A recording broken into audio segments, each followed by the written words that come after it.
Let's be clear, on a difficulty scale of 1 to 5, a drive is a 1, but a topspin loop is a 5-star skill. Make no mistake, looping is tough. From what I've seen, players have three main problems with their forehand and backhand loops against backspin. First, poor brushing of the ball. Second, not getting low enough. Third, the swing is too small. If you can fix these three problems, your game will improve very quickly. So, let's start with the core brushing motion of the backhand loop.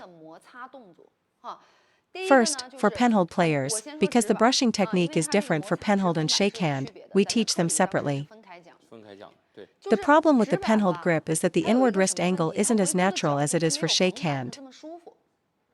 A Shakehand racket face is naturally pointed forward. For Penhold, you must hook your wrist inwards for the brushing motion. If your racket face is open like this, you won't execute a good loop. That's why many Penhold backhand strokes aren't compact. When looping, the racket should rotate to face forward, but many players' rackets are angled outwards. This is also a problem for Shakehand players. Let me show you a common mistake. They loop like this, breaking the wrist outwards. They're afraid to meet the ball and brush forward, so they just flick sideways. For the Penhold grip structure, you must fully push the back of your hand forward. Shakehand players don't need to do this as much because their wrist has a larger range of motion. The final power generation for Penhold is different. A Shakehand player can whip the racket, but a penholder doing that feels like the racket will fly out of their hand. The finger-based power is weaker. Therefore, penholders must find their swing space during the backswing. During your backswing, the back of your hand must be fully engaged and pointing forward. If your racket face is angled to the right, you won't generate power from the back of your hand, you'll just be flicking. Compare this angle to this one. The second angle allows for much better power storage and brushing against backspin. Okay, that's the first point. Second, the wrist rotation for a Penhold backhand isn't as smooth as for Shakehand.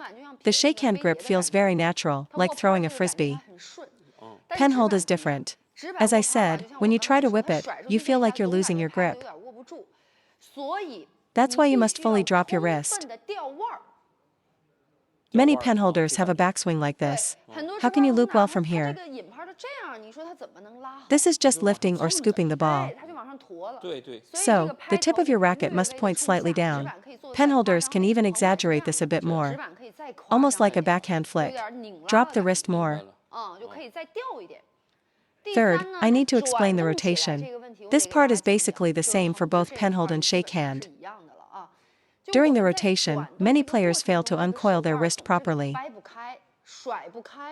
What do I mean? Look at this motion.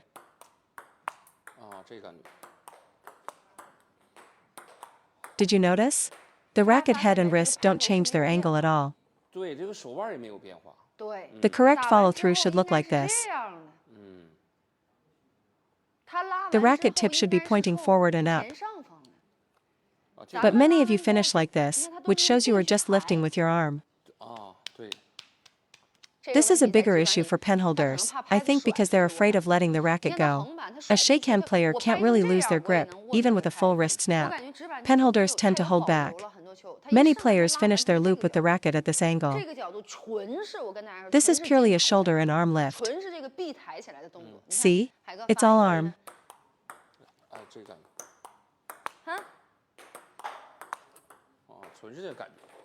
This technique can only handle light spin.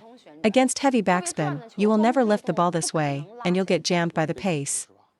Plus, there's no real brush. So, how do you get your wrist to rotate correctly? I figured something out. It's about your elbow. If your elbow is fixed and only moves horizontally, your wrist cannot rotate. But if your elbow drops and leads the motion, your forearm will rotate automatically.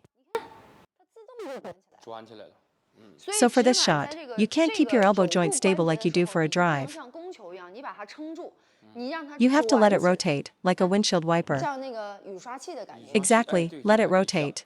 Don't just lift it up. Let it rotate. Because after the backhand loop makes contact here, it's no longer about the upper arm. It becomes all about the forearm. You need to fully whip the forearm through the ball. After the follow-through, I believe the racket tip must point upwards. If your racket tip is pointing down at the end, you've just lifted with your arm, not rotated and brushed the ball. It feels like your wrist did nothing.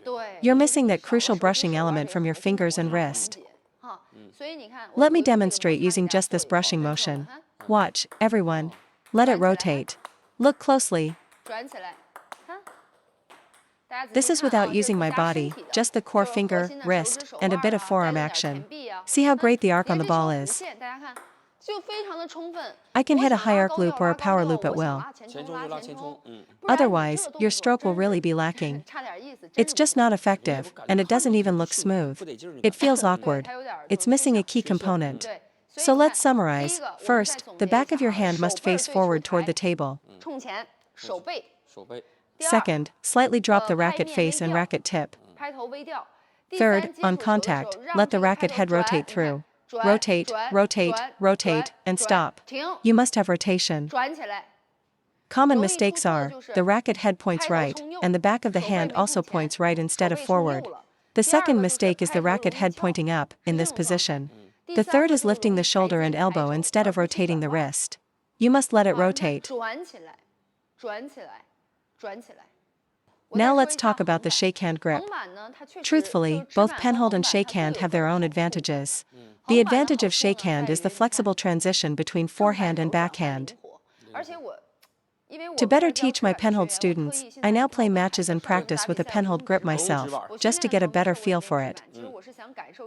I found that with the Penhold backhand, the power feels restricted, like it can't be fully released. Shakehand is relatively better in this regard.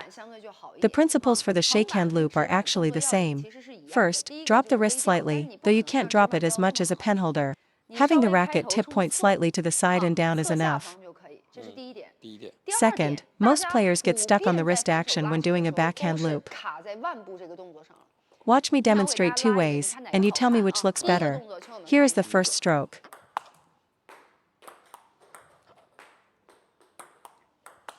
And here is the second.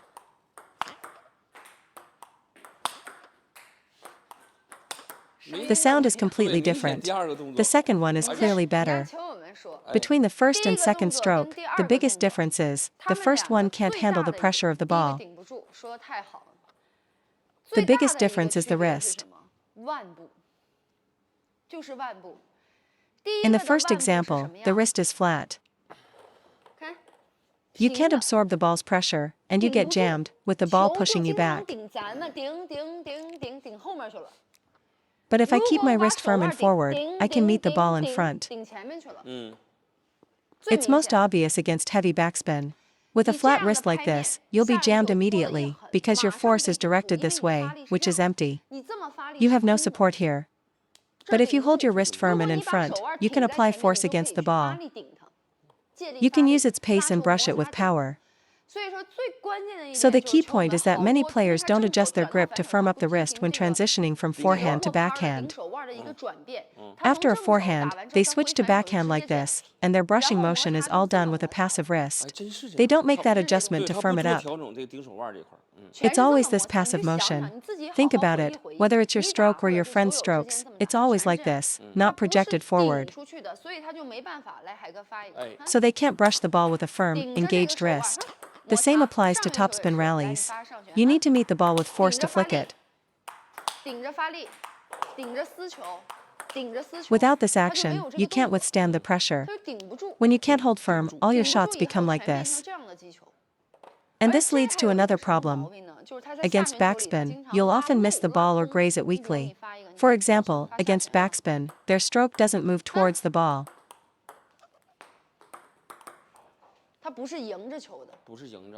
With an engaged wrist, look how big your contact surface is. Without it, look how narrow it is. So, during play, a very common problem for shakehand players is that they don't keep the back of their hand firm.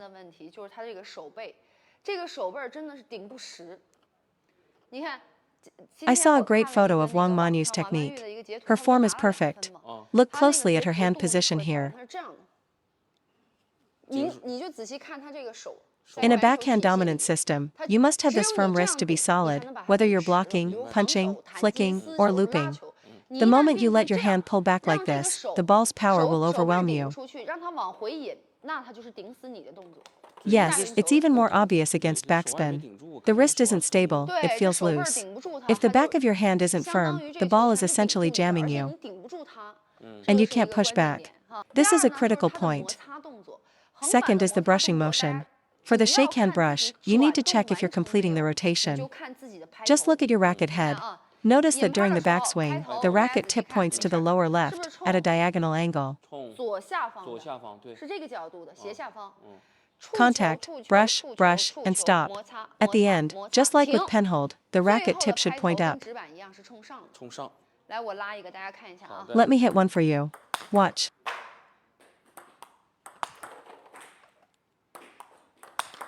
See how the racket tip is pointing up? So, if you finish your loop and your racket looks like this, you should know what the problem is.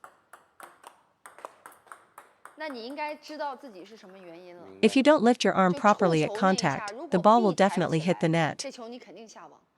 The problem with just lifting your arm is that the shot has no spin, no speed, and no power. At the moment of contact, your brushing motion should feel like you're throwing a frisbee. You need to whip it outwards. Throw that frisbee. It's an inward to outward rotation.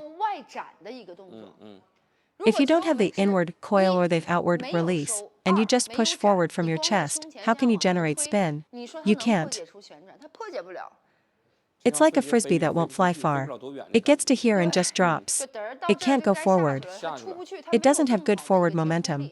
So, within your backhand stroke mechanics, the first key to a good loop is the core brushing action I just mentioned. This brush depends on the direction and range of your motion at the exact moment of contact. This is crucial. Second, there are different types of brushing. First is brushing upward. Second is brushing forward. Let me demonstrate brushing upward.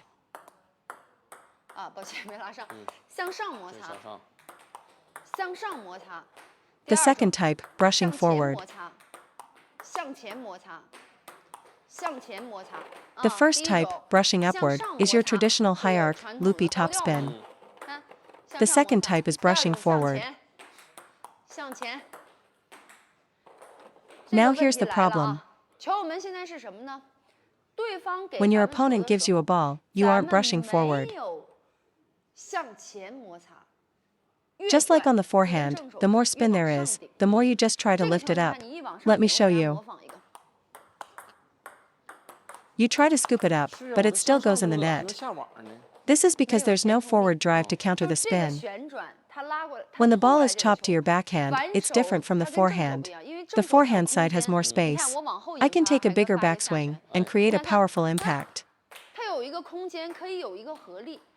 The backhand is hit entirely in front of your body. Because of this, you have one major problem: limited space. This means the requirement for precision at the moment of contact is much higher than on the forehand. On the forehand, you can swing wide or lift up. But for the backhand, have you ever seen someone lift their arm way up on a backhand? It's very rare. A big forehand and a small backhand is a common amateur problem. This issue, feeling like you can't complete the backhand stroke, leading to a big forehand and a cramped backhand, is something many amateurs face. So when you're looping on the backhand, you need to make sure your brushing motion engages the ball firmly at contact. Meet it and drive it forward. Once you've engaged it, brush upward to create the arc. Let me show you. If you only go up, the ball will go into the net. Why? Because it's all upward force. With limited space, you have no forward drive. So at contact, you need to apply force diagonally forward and up, like an airplane taking off. You need both forward force and upward force. Watch me hit one.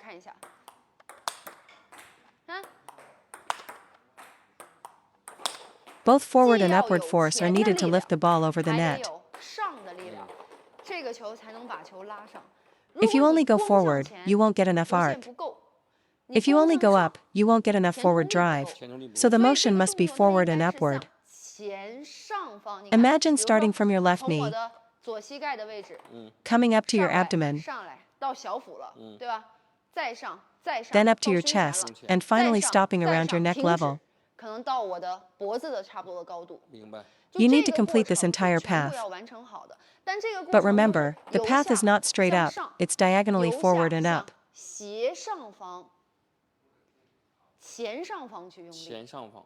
So for a backhand loop, always brush through the ball. The moment of contact is not the end of your brushing motion, it is the beginning of it. It's the start of the brush, not the end. I think that's a very classic way to put it. The problem is that many players use a lot of force before contact, and then go soft right at the ball. See? They are tense before, but the contact itself is weak. They just go soft. You need to transfer that final bit of power to the ball. Many players get this wrong.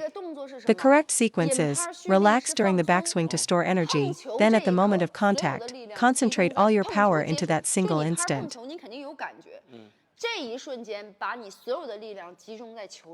That's when the brush truly begins. Many players are soft at the point of contact. It feels like the end of their stroke. They don't have that explosive brushing power. Watch me hit a few. I make contact, then brush. Contact, then brush. This instant is the most critical part. You must be able to bite the ball at contact. The power from your fingers, wrist, and body transfer is what matters most. Many players are loose, soft, and just pat the ball at contact. This is because they use up all their energy before the swing, leaving nothing for the moment of impact.